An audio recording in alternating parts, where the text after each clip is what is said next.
உள்ள சான்றோர் அனைவருக்கும் என் கனிவான காலை வணக்கம். மாமன்னன் ராஜேந்திர சோழனை பற்றி உங்கள் முன் நான் சிறு கவிதை கூற வந்துள்ளேன். சோழ நாடு சோறுடைத்து, பாண்டிய நாடு முத்துடைத்து, சேர நாடு வேளமுடைத்து, சோறுடைந்த சோழ நாட்டில் பேறு பெற்ற பெருதமிழன் ராஜனுக்கு ராஜனேகள் ராஜேந்திர சோழன். ராஜனுக்கு ராஜனேகள் ராஜேந்திர சோழன்.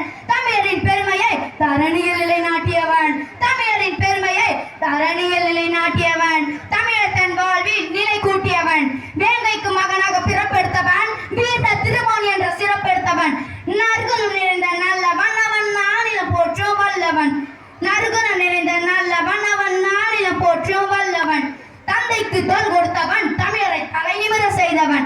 தந்தைக்கு தோள் கொடுத்தவன் தமிழரை தலைநிமிர செய்தவன். பெற்றவர் பலருக்கும் பிள்ளை தங்கள் கனவுகள் கொட்டி வைக்கும் பாத்திரம். மற்றவர் சிலருக்கோ வம்சம் தலைக்கு பாத்திரம்.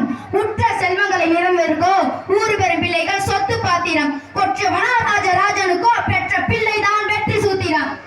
என்றும் பகைவர்கள் எவரும் இல்லை, எதிர்த்து நிற்பவர் யாரும் இல்லை. என்றும் பகைவர்கள் எவரும் இல்லை, எதிர்த்து நிற்பவர் யாரும் இல்லை. விஞ்சும் புகழோட வாழ்ந்திருந்தான் வீர தளபதி என்றிருந்தான். விஞ்சும் புகழோட வாழ்ந்திருந்தான் வீர தளபதி என்றிருந்தான். மாறொரு பாவம் கொண்ட ஈசனுக்கு சதயத்தில் பிறந்த தந்தை கோவில் கொண்டான். ஆதரில் பிறந்த மகனோ அடுத்த ஊரில் அதே போல அழகுற கோயில் கொண்டான். மோதுகின்ற போரிலே கங்கை கொண்டான். மோதுகின்ற போரிலே கங்கை கொண்டான். மேன்மையுடன் கடார வெற்றி கொண்டான். மேன்மையுடன் கடாரம் வெற்றி கொண்டான். இதை அனைத்தையும் வெல்கிற விதமாக ஈழத்தை வென்றான். அவன் வரலாற்றில் நீரோடி நின்றான். அரைக்கடலில் பல காலம் விடுத்து பல காலம் தமிழனை தலை நிமிர்த்தினான்.